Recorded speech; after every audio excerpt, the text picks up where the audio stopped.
On croit souvent que les artistes ont quelque chose de spécial, un don mystérieux réservé simplement à quelques élus, comme une grâce divine tombée du ciel qui suffirait à nourrir leur art toute leur vie. Eh bien c'est faux, même la créativité demande une certaine routine, ça se travaille comme toute autre chose, et surtout, c'est présent chez tout le monde malgré ce qu'on veut bien nous faire croire. Car la créativité, ce n'est pas seulement peindre ou écrire, mais c'est aussi trouver des solutions dans ta vie, réinventer ton quotidien ou te reconnecter à ton imaginaire. Oui, c'est beau quand ça fonctionne, mais surtout, ça fonctionne parce que ça s'entretient. Comme une relation, comme un muscle, comme une bonne habitude. Aujourd'hui, je voulais parler de créativité à cause de deux choses. D'abord la première, parce que j'entends beaucoup de gens dire « Oh, j'aimerais trop être créative, j'aimerais trop faire des choses de mes mains, j'aimerais beaucoup créer, mais moi j'ai pas ça, ça m'habite pas, t'as trop de chance, tu fais plein de choses, t'arrives à avoir plein d'idées, comment tu fais, etc. Moi c'est pas mon truc, malheureusement, machin machin. » Comme si c'était une étincelle ou un talent magique. Alors oui, le talent ça compte, mais combien d'artistes qui n'ont pas cultivé leur art sont juste devenus des personnes lambda, qui se sont abandonnés en route et ont oublié de quoi ils étaient capables. Car oui, la créativité demande une habitude quotidienne, une discipline et surtout un chemin qu'on peut tous emprunter. Et c'est là que j'en arrive à la deuxième raison qui m'a donné envie d'aborder le sujet. Ce livre, c'est une pure merveille. Comme tu peux le voir, j'en suis qu'au début, parce que il y a beaucoup d'exercices et que ça prend du temps à faire. Mais ce livre, en anglais, ça s'appelle The Artist Way. Ça a été écrit par Julia Cameron et c'est reconnu comme la Bible des artistes. En français, ça s'appelle Libérez votre créativité. Et moi, je l'ai découvert parce que j'ai vu une vidéo de qui expliquait comment elle en était arrivée là où elle en était arrivée. Et elle parlait justement de ce livre qui avait révéler son potentiel, qui lui avait permis de débloquer des choses en elle et de pousser sa créativité toujours plus et en faire la personne qu'elle est devenue aujourd'hui, celle que tu connais, celle qui fait des shows.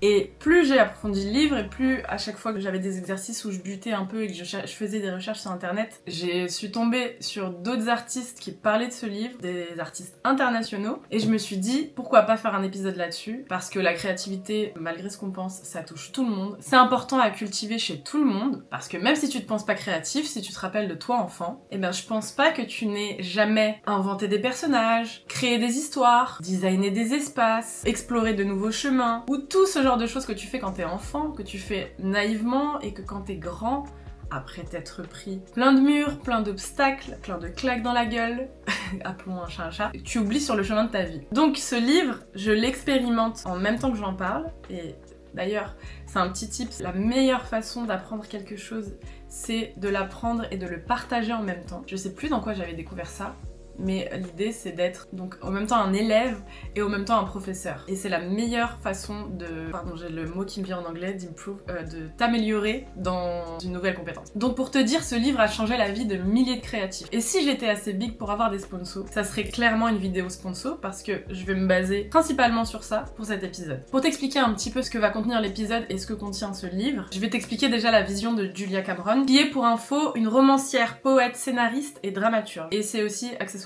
l'ex-femme de Martin Scorsese, si je dis pas de bêtises. Oui, Martin Scorsese. Donc, sa vision de la créativité, c'est une sorte de mélange entre pratiques spirituelles, des rituels à répéter, qui nous aident au quotidien, des morning pages que je fais littéralement tous les jours, et une sorte de date vraiment nécessaire à planifier avec soi-même.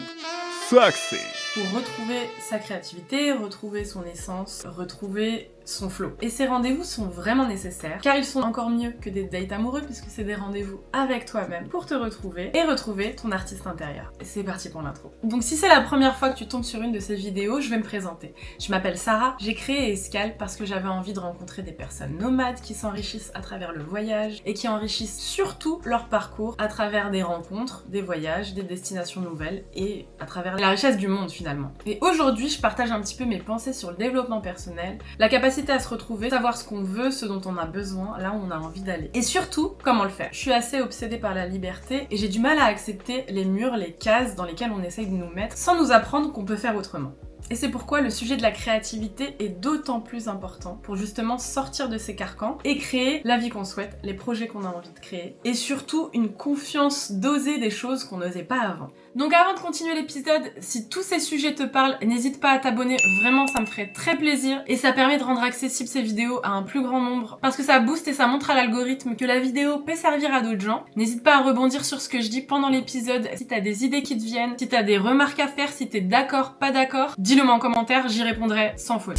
Donc aujourd'hui, pour la journée mondiale des artistes, j'avais envie de parler de ce mythe, celui de la créativité comme privilège. Parce que peut-être que tu te dis souvent que t'es pas créatif. Et tu n'es pas le seul. J'ai beaucoup entendu cette phrase. Et pourtant ce n'est pas vrai. Car la créativité, ce n'est pas un don rare, c'est une discipline. De nombreux auteurs, artistes, musiciens ont une rigueur exceptionnelle. Amélie Nothomb se réveille depuis des années tous les jours à 4h du matin pour écrire pendant au moins 2 ou 3 heures je crois, avec un thé noir. C'est vraiment un rituel, elle a son thé noir, elle se réveille à 4h et elle commence à écrire. Inspi ou pas, peu importe la difficulté, faut qu'elle écrive. Il n'y a aucune circonstance qui autorise la dérogation. La discipline est telle que, quelles que soient les circonstances, mon père est mort, j'ai 39,5 de fièvre, je me suis fait larguer la veille, c'est la fin du monde, c'est pas grave. On s'en fout, ma vieille. Tu te lèves à 4h, tu fais ce que t'as à faire. Kanye West s'enferme dans des pièces pendant des mois. Quand il a un projet en tête qu'il cherche à développer, il se coupe du monde et il est juste focus sur son projet. Et des exemples comme ça, il y en a plein. Plus tu fais, plus l'imagination vient, plus la qualité vient et plus le génie peut se révéler. J'ai moi-même longtemps cru que la créativité c'était simplement un don, qu'on se réveillait un matin et qu'on était doué, qu'on avait une aura et que ça serait reconnu par tout le monde sans faire trop d'efforts. Dans mon imaginaire il y avait quand même un petit effort mais je me disais soit t'as le truc, soit t'as pas le truc. Mais la vérité c'est qu'on est tous créatifs par essence. Ce qui change c'est que certains apprennent à l'exprimer quand d'autres apprennent à l'étouffer. Souvent on l'étouffe parce qu'on la juge inutile ou qu'on se dit aussi que la vie de bohème, très peu pour nous, ça va être compliqué.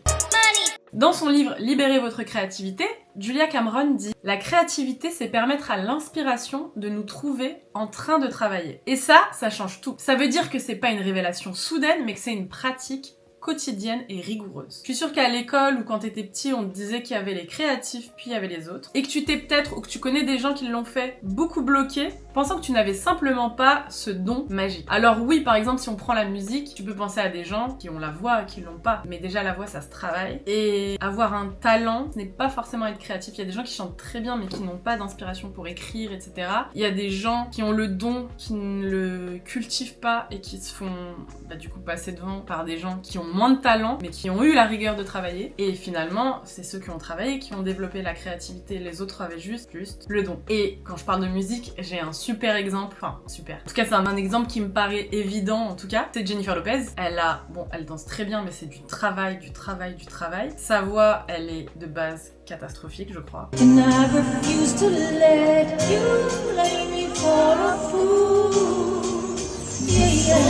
Je crois qu'elle l'est même jusqu'à maintenant. Par contre, elle s'est donné une rigueur de bosser, de tester des choses, de prendre des risques. Et au final, on peut la qualifier de personne assez créative, qu'on aime ou qu'on n'aime pas. En tout cas, c'est quelqu'un de créatif et qui a bossé pour et qui shine aujourd'hui comme Jaja parce qu'elle a surmonté justement ce manque de talent parce qu'elle y croyait et qu'elle avait juste envie de le faire. Passons cet exemple, pour un peu de contexte historique, il faut savoir qu'à la Renaissance, on parlait de génie comme d'un esprit extérieur qui inspirait l'artiste. Moi, quand je faisais de la mode, je sais en plus que j'avais un truc, je l'ai jamais identifié à une voix, mais c'est plus un ressenti, un sentiment, mais c'est un peu le cliché de l'artiste. C'est un peu réel, mais en vrai, c'est, je pense, par rapport à soit notre histoire personnelle, soit... Enfin, en fait, il y a un background par rapport à notre expérience, nos connaissances, qu'on peut avoir ce genre de révélation. C'est que quand je voyais un tissu, enfin, moi, je pouvais pas dessiner, enfin faire mon mood board, mes couleurs, trouver mes couleurs, puis dessiner, parce que c'est le process en école de mode. Puis après aller chercher mes tissus. Moi il fallait que je trouve des tissus qui me parlent et en voyant le tissu je me disais ouais je vois ça, et après je créais une histoire par rapport à ça. Ou si j'avais déjà l'histoire, j'adaptais le look par rapport à ça. Et ça me fait penser un peu à cette voix qui te parle et tu te dis ah ça c'est pour, je le vois comme ça tu seras un pantalon, un fluide avec des plis et des trucs comme ça. Enfin, en fait, c'est un peu ça. Donc il y a du vrai, mais ça vient parce que t'as une certaine connaissance de ce dont tu parles, de ce que tu pratiques et ce genre de choses. Donc pour en revenir à l'histoire de la Renaissance, l'idée que ça a créé, donc que ce génie était une voix qui nous parlait dans la tête, enfin qui a inspiré l'artiste, c'est l'idée que la créativité c'était un don inné. Donc cette idée que ce génie, et d'ailleurs quand j'entends génie, je pense à Aladdin. Désolée, je fais beaucoup de ramifications dans ma pensée, mais je pense un peu à Aladdin et au génie de la lampe, et donc à la culture arabe, et donc au jnoun qui nous part dans la tête.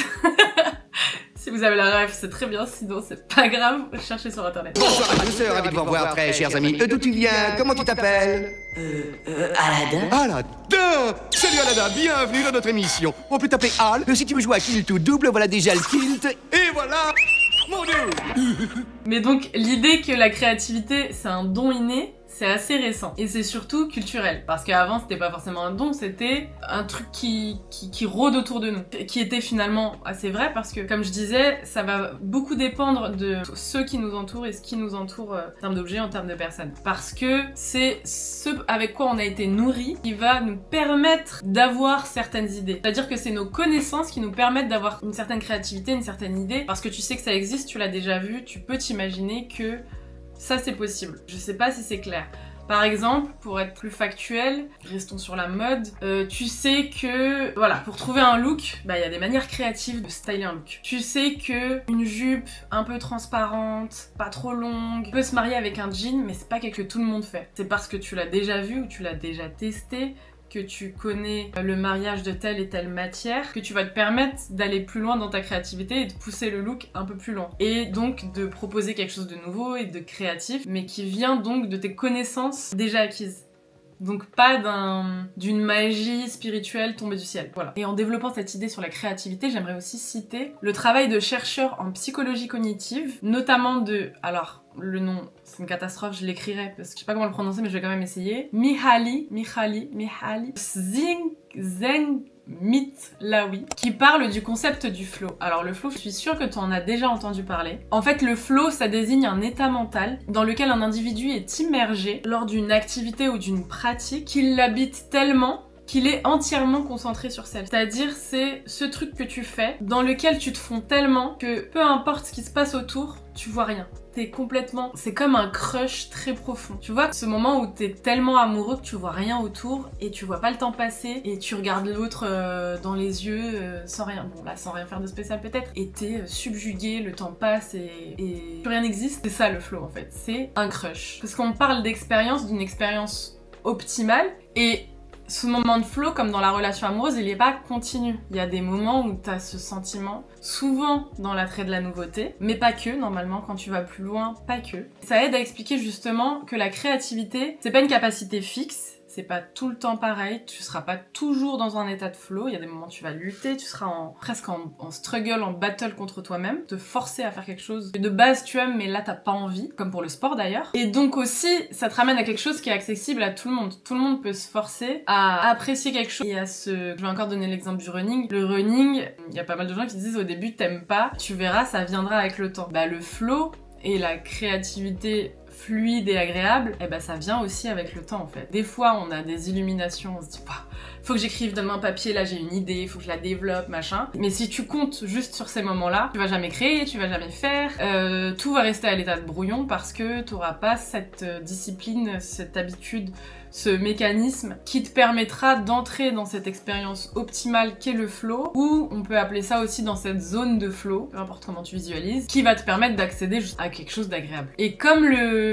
sur l'épisode du rêve où je disais qu'il y a des petits rêves, il y a des grands rêves, et qu'on donne que du crédit, enfin on donne beaucoup en tout cas de crédit aux grands rêves, bah en fait on a l'impression que la créativité c'est une montagne, c'est un truc mais qui shine, où ça glisse tout seul, où justement c'est limite le stylo qui peint ou qui écrit tout seul, et que si on n'est pas dans cet état-là où c'est fluide tout le temps, le moment où c'est fluide, faut passer par des moments où ça lutte, où t'as pas envie, où t'es en mode j'ai rien à écrire, putain j'ai pas d'idée, j'en peux plus, le syndrome de la page blanche un peu. On va donner du crédit qu'à la grande créativité. Mais si par exemple, comme certains pensent, ah moi je suis pas quelqu'un d'aventurier, c'est pas mon truc, alors qu'en réalité, parce qu'ils vont pas faire un grand voyage, ils vont pas se lancer dans une grande aventure, de partir très très loin, mais si tu dis qu'en réalité chaque micro-décision de trajet, quelle rue prendre, ou s'arrêter, c'est déjà un acte créatif, parce que tout ce que tu fais de nouveau qui est changeant d'une habitude, c'est déjà créé, c'est minime, donc ça paraît ridicule, mais c'est comme comme la théorie de 1%. C'est 1% plus 1% plus 1% et à un moment t'arrives à créer et à imaginer des choses plus grandes. Mais il faut commencer petit. Donc si je peux te donner un exemple concret pour montrer ta créativité, pour la développer, c'est de la laisser déjà se manifester dans ton quotidien. Par exemple, tout bêtement dans des choses banales de la vie comme cuisiner. Tu peux te lancer des défis de cuisiner avec ce qui te reste dans le frigo. Ça peut être un défi de la hesse, mais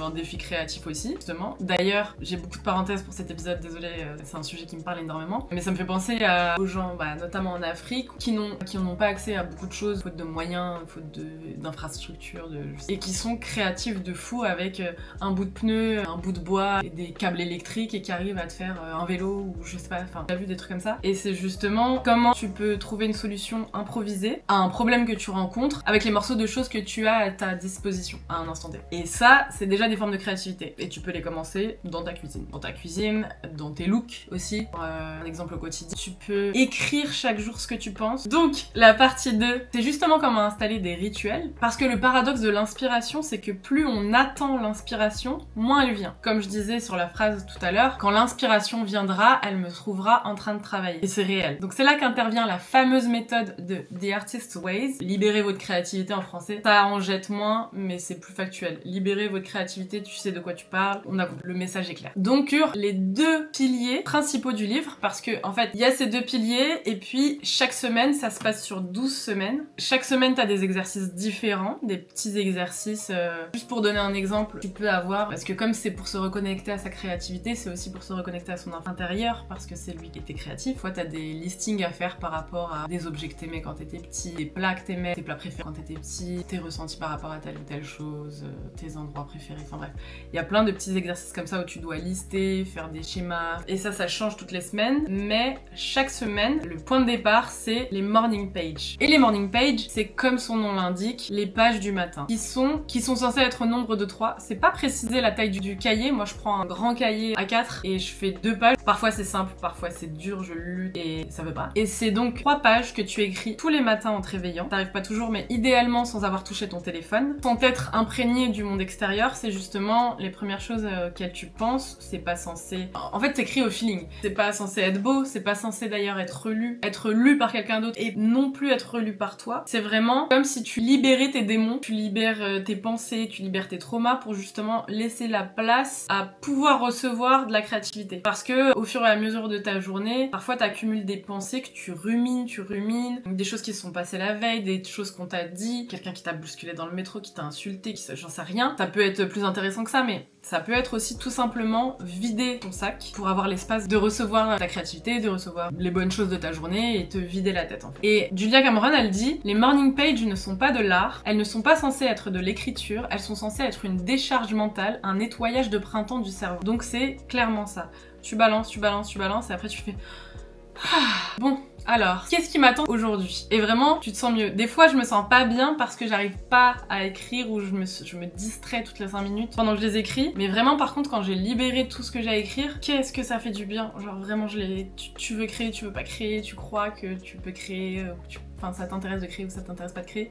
Vraiment, c'est un truc que je recommande. C'est comme, les pages du soir, il y a des gens qui écrivent pour raconter leur jour, manifester, etc. C'est un peu le même principe, sauf que là, c'est dans l'idée de nettoyer. Et c'est assez fascinant parce que la plupart du temps, ce qui bloque notre créativité, c'est pas le manque d'idées, c'est le bruit intérieur. C'est tout ce qui se passe dans nos têtes, c'est la charge mentale en fait. C'est la charge mentale qu'on a dans la tête et qui nous empêche de laisser pénétrer des idées, de laisser pénétrer quoi que ce soit ou qui que ce soit. T'es en mode, j'ai pas le temps, j'ai déjà trop de problèmes, laisse-moi tranquille. C'est des doutes qui t'habitent, c'est des listes de choses à faire, mais de choses à faire, genre faire la machine, repasser, passer l'aspirateur, j'en sais rien, des trucs comme ça. C'est les jugements que t'as envers toi-même. D'ailleurs, elle en parle beaucoup, déjà dès le début du livre. Je sais plus comment elle appelle ça, mais en gros, elle explique qu'on a des voix qui nous descendent, genre mais tu te prends pour qui? Tu crois vraiment que tu vas réussir? Tu vas jamais y arriver? Ça sert à rien ce que tu fais, c'est vraiment... Enfin, c'est des phrases hyper négatives qui nous maudissent un peu comme une ombre qui nous suit, un peu comme ça, glauque, qui est derrière nous. Et ça permet justement un peu de les chasser. Il faut les laisser pénétrer, tu les laisses, tu les écris, mais à partir du moment où elles sont écrites, elles sont plus en toi. Tu leur dis bye en fait.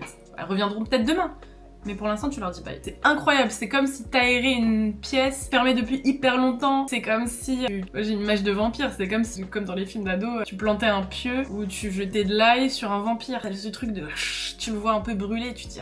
je m'en suis débarrassée. Bon, en tout cas, pour ce temps-là, peut-être il reviendra demain, mais pour l'instant, là, je suis sereine pour cette nuit. Donc c'est un peu ça. Et la deuxième... Cet épisode va être long, je le sens. Et la deuxième routine hebdomadaire, c'est ce qu'elle appelle les artist dates. Donc les dates d'artistes. Et en gros, un artist date, c'est un rendez-vous avec toi-même. Une sortie hebdomadaire pour nourrir ton imaginaire. Une activité créative pour te détendre, pour libérer ce que t'as en toi. Ça peut être aller voir une expo, ça peut être aller dans une librairie, lire un livre, marcher et laisser ton imagination dérouler, ou marcher dans un quartier que tu connais pas pour un peu découvrir et peut-être avoir des idées, parce que la nouveauté ça donne aussi des idées. C'est ce qui est beau aussi par exemple dans le voyage, et c'est pour ça que j'aime beaucoup ça, c'est que quand j'ai l'impression de suffoquer de trop d'informations répétitives, le voyage justement au contraire t'apporte un élan nouveau, une espèce de respiration, quelque chose de... c'est comme si t'étais traversé par un nouveau souffle, un truc, une vibe Benjamin Button, je sais pas, quelque chose comme ça, mais c'est ça qui est beau. Ou ça peut être même aller au cinéma tout seul, peindre, te mettre à écrire, commencer à danser, enfin il y a des millions de manières d'appréhender ces rendez-vous d'artistes, mais c'est important de le faire une fois par semaine. Et Julia Cameron, elle dit, un artist date, c'est une sortie en solo destinée à nourrir l'âme créative. C'est un rendez-vous hebdomadaire avec ton artiste intérieur que tu honores comme tu honorerais un rendez-vous amoureux. L'idée, c'est que la créativité, c'est pas une attente passive, c'est un muscle que tu travailles et que, comme un muscle, plus tu le pratiques, plus elle se déploie. Plus tu la pratiques, plus elle se déploie. Et il y a même des recherches scientifiques qui montrent que le cerveau est plus créatif en mouvement. C'est comme quand les idées te viennent parce que t'es en train de faire quelque chose. Justement, l'étude de Stanford de 2014 a montré que marcher stimule la pensée divergente. Et la pensée divergente, ils expliquent que c'est la capacité à gérer plusieurs idées en même temps. Et que donc, l'action précède souvent l'inspiration. Tout à l'heure, j'ai donné des exemples d'artistes qui avaient une routine très stricte, mais il y en avait d'autres. Il y avait aussi Ernest Hemingway, qui lui aussi écrivait chaque matin à la première heure. Peu importe qu'il avait une idée géniale ou pas, il écrivait. Il avait sa rigueur, il se réveille le matin, il écrit. Il y avait aussi Maya Angelou, qui louait une chambre d'hôtel pour écrire tous les jours, même sans inspiration particulière. Elle attendait pas le moment, genre là je le sens, je vais louer une chambre parce que j'ai des idées, mais elle le faisait comme un rituel en fait, parce qu'elle savait que c'est comme ça que les idées surgissent et que c'est comme ça qu'on crée. Donc ce que tu peux retenir de cette partie, c'est de te créer une mini-habitude. Fixe-toi par exemple 10 minutes par jour pour créer, ça suffit. 10 minutes, rien en vrai dans une journée, et en même temps ça peut faire beaucoup en effet cumulé, comme je disais tout à l'heure, en 1%, si tu le fais tous les jours. Même si tu crois qu'aujourd'hui t'as rien à dire, même si tu crois qu'aujourd'hui, tu ressens qu'il y a rien de spécial, bah tu vas écrire ton rien de spécial. Le truc nul qui te traverse, tu l'écris quand même. Et tu verras que la page blanche, elle finit toujours par se remplir. Avec une idée, avec une pensée, avec une envie, ça va toujours se remplir. Et je vais terminer avec la partie 3, en t'expliquant comment reprendre une discipline quotidienne. Parce que c'est ça que j'ai envie de transmettre aujourd'hui. Parce que ta créativité, qui est quelque part tout simplement ta vie, n'a pas besoin d'être rentable ou utile pour avoir lieu d'être. C'est-à-dire que c'est pas parce que elle est bankable qu'elle a le droit d'exister ou que sinon tu l'élimines. Elle a juste besoin d'espace et de rendez-vous réguliers avec toi-même. Et d'ailleurs, il y a plein de personnes qui pensent que justement, comme c'est pas rentable, comme ça ne leur sert pas, ils abandonnent complètement leur partie créative. Même des personnes qui étaient vues comme créatives, quand t'arrêtes en fait de créer alors que vraiment ça t'habite encore plus que n'importe qui, qu'une personne qui ne se définit pas comme quelqu'un de créatif, c'est comme s'il y avait quelque chose qui mourait en toi. C'est une espèce de petite mort. J'en ai parlé d'ailleurs avec... parce que je parlais du livre avec ma tante, qui elle, dans ma famille, et c'est pour ça que je pense que j'ai fait de la mode, dans ma famille, il y a beaucoup de gens qui étaient autour de la couture. Ma grand-mère faisait des caftans, faisait de la broderie, faisait tenues, etc. Ma tante, la plus âgée, faisait aussi la couture, elle me cousait mes robes, elle me faisait des tenues, elle m'a appris à coudre à la main avec certains points. J'ai une autre tante, mais dont je suis moins proche, qui faisait de la broderie aussi. Mon grand-père, que je n'ai pas connu, faisait des babouches. Enfin, il y a vraiment un truc très créatif dans ma famille, qui n'ont pas réussi à transformer en quelque chose de monétisable. Enfin, ils ont pas su. C'était une autre époque, ils ont pas su. Et aussi, par exemple pour l'exemple de ma tante, en fait la couture ça demande aussi beaucoup de précision au niveau de la vue, concentration, etc. Et avec l'âge, elle pouvait plus la faire. Et quand je lui disais que justement quand on pratique plus sa créativité, c'est comme si on mourait un petit peu, bah elle m'a dit, enfin j'ai vu dans ses yeux en plus quand elle me l'a dit, que vraiment ça l'a touchée. Elle m'a dit oui, bah moi j'aimerais mais j'arrive plus, ça me pèse de plus pouvoir faire ça, on sentait vraiment de la douleur, parce que quand on est quelqu'un de créatif, mais dans le cliché de créatif, certains se définissent comme et d'autres non. Mais quand tu te définis comme quelqu'un de créatif et que tu sais que t'aimes créer, si tu abandonnes cette partie-là, c'est comme si tu t'abandonnais d'une certaine manière. Et c'est super douloureux. Bref, petit aparté terminé. Ce que tu devrais retenir, c'est que les morning pages te permettent de vider ce qui est lourd pour faire de la place à quelque chose de nouveau. Les artist dates, c'est comme partir explorer un coin inconnu, qu'il soit extérieur ou intérieur, c'est-à-dire une partie de toi que t'as pas développée, qui est un peu cachée. C'est un voyage sans pression, faut juste les faire sans avoir d'attente particulière. Quand bien même t'as un objectif, faut pas avoir d'attente particulière, faut les prendre juste pour le plaisir et t'attends de voir ce qui se passe. Et c'est assez magique parce que moi quand j'ai découvert ces pratiques, ça m'a vraiment fait du bien. Enfin, ça me fait vraiment du bien. Je sens, depuis que j'ai commencé ce livre, ça fait très sec, ça fait... Je sais pas comment c'est perçu quand tu le lis pas, mais c'est vraiment incroyable quand t'arrives à suivre ce qu'il faut faire et tout ça. Comment t'as l'esprit plus léger. C'est une dinguerie. C'est simple, c'est beaucoup d'écriture tout simplement, mais c'est fou comment t'arrives à libérer des choses et t'arrives à apaiser des choses en toi en faisant des trucs très très simples. Depuis, j'ai passé genre des journées hyper productives et j'arrive beaucoup plus à m'organiser, à être plus cadrée et dans la créativité pure mais plus, ok, là je me fais un bloc de temps où je vais écrire les épisodes, où je vais tourner les épisodes, et ça me permet d'avoir plus d'espace pour avoir des idées, faire des choses à côté et donc me laisser de l'espace d'inspiration. Ça m'a permis aussi d'accéder à des idées enfouies, d'aller fouiner justement en dessous du bordel mental que j'ai, et sans ça j'aurais jamais pu y accéder. Il y a des trucs où j'avais jamais eu ce genre de pensée, j'avais jamais vu les choses de cette manière. En fait c'est comme quand tu fais du Marie Kondo et que t'as un bordel devant toi, un jour, depuis hyper longtemps. Un jour tu te dis vas-y je vais tout classer, tout ranger, tout éliminer ce qui me convient plus, ce dont j'ai plus besoin, machin. Et là t'es genre waouh, et tu retrouves des choses que t'avais oubliées qui existaient, voire limite tu te dis mais attends mais moi j'ai ça, je me souvenais même pas que j'avais ça. C'est un peu ça, en gros tout simplement c'est un peu ça. Et du coup j'ai découvert que la discipline c'était pas du tout contraire à la liberté créative et que en fait c'était même son socle. D'ailleurs même Picasso disait quand l'inspiration viendra, je veux qu'elle me trouve en train de travailler. Et aussi l'avantage d'être toujours en train de faire, mais tout en sachant que ça nourrit quelque chose, pas juste le faire pour faire, mais le faire déjà avec un délai limité, le faire dans le contexte qui nous convient par rapport à qui on est, quel est notre travail, quel est notre rythme quotidien, etc. C'est que ça enlève la pression du résultat. Quand tu fais beaucoup, déjà tu crées pour toi, pas pour être validé, mais en plus tu mets moins de valeur, paradoxalement, tu mets moins de valeur dans ce que tu fais. Et c'est pas quelque chose de négatif de dire que tu mets moins de valeur, parce que c'est comme quand tu t'énerves, parce que tu te dis putain mais j'ai jamais accès à ça, et la seule fois où j'essaye de l'avoir, eh ben je l'ai pas, ça marche pas, eh ben c'est pas pour moi, j'ai pas de chance, machin. Et en fait, c'est justement parce que tu l'as testé qu'une seule fois que t'arrives pas à avoir les résultats de ceux qui ont essayé plein de fois. Et du coup, ça crée un espèce de frustration hyper négative qui nourrit quelque chose de pas ouf, alors que juste en fait, si tu faisais plein de fois petit à petit, bah tu verrais qu'au bout d'un moment, tu vas gagner et des fois tu vas perdre, mais comme tu fais beaucoup, ça s'équilibre.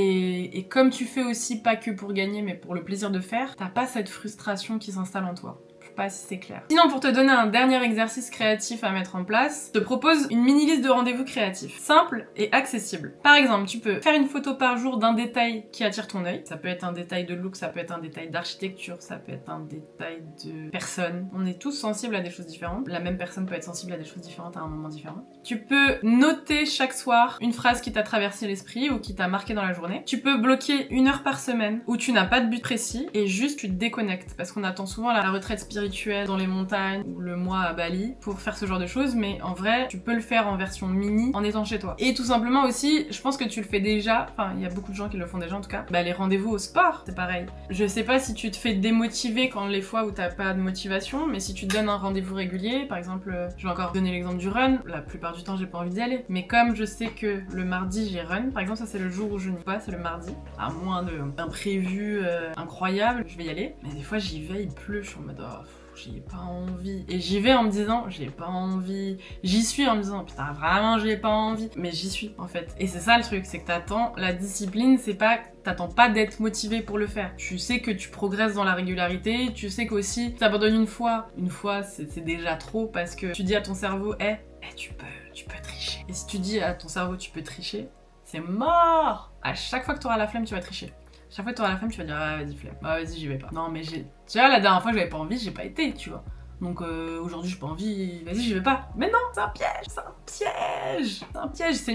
C'est mieux de même faire en étant lent, par exemple, je vais rester sur le run, faire en étant lent, faire en râlant, bon, faut pas trop râler parce que c'est plus douloureux de le faire en râlant, mais c'est pas grave, moi je le fais en râlant parfois. De le faire en râlant, de commencer petit aussi, de pas, parce que souvent aussi quand on a la flemme, on se dit, waouh, là j'ai pas la force de courir vite, bah cours lentement en fait. Ah là j'ai pas la force de faire des grands mouvements, et tout le monde dans le cours va faire, si par exemple c'est le yoga ou du pilates, tout le monde va être chaud et tout, moi j'ai pas la flemme. Mets-toi au fond de la salle, fais doucement, fais des pauses quand t'en as marre, parce que je sais pas, cette semaine t'as pas d'énergie, mais fais quand même, tu vois. C'est des rituels, c'est comme, moi aussi, enfin là je le fais moins, mais tous les matins je faisais mon yoga, et je faisais 10 minutes de yoga en moyenne, parfois 15, parfois 20, parfois 5. Parfois j'avais la flemme, je faisais du yoga dans le lit, genre c'est des étirements, mais je faisais quand même. Et j'avais l'habitude de faire. Et c'est un peu comme les pages du matin, ça me permettait de commencer ma journée sur un truc un peu... Vous connaissez en fait, quand tu fais du sport et que t'as libéré un truc, tu commences la journée, t'es genre bon on fait quoi aujourd'hui, comment ça se passe, ça me fait plaisir de vous voir, blablabla. Enfin, donc y a plein de moyens. Maintenant je vais conclure parce que cet épisode je crois qu'il va être mais long. Donc quand je serai à la partie montage, je vais me maudire. Mais celui qui est venu avec le plus de flow, l'épisode sur la créativité est venu avec le plus de flow, donc voilà, hein, on a le flow qu'on mérite. Donc bref, je vais conclure en te rappelant que la créativité c'est pas quelque chose qui tombe du ciel, c'est une pratique souvent très humble, on se dit pas ouais moi je suis un artiste, non, tu te confrontes à un toi-même imparfait, bancal, qui a pas d'idées ou voire des idées nulles, mais justement ça te permet que ça soit toujours accessible. Et c'est peut-être ça le vrai secret de la créativité. C'est d'arrêter de se demander si on est créatif ou si on l'est pas, et de juste faire les choses, tester, faire des choses parce que ça nous parle, faire des choses parce que ça nous libère, faire des choses parce que ça nous permet de pas crier sur tout le monde, j'en sais rien. Mais juste commencer à créer, et t'ira mieux. Le monde ira mieux. Plus de personnes créées, je pense que le monde irait mieux, vraiment. Dans la France de Macron là, si on créait tous... Bon, il y a besoin d'argent, hein.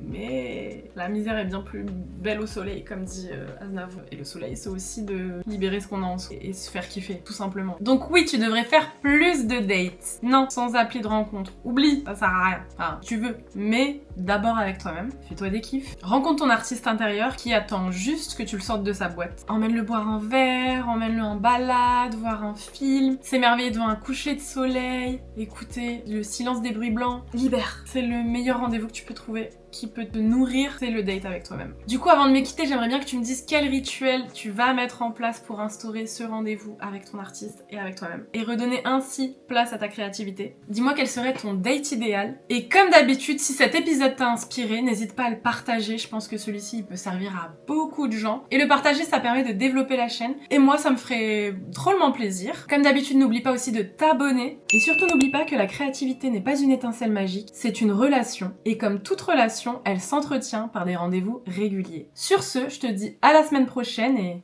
bye!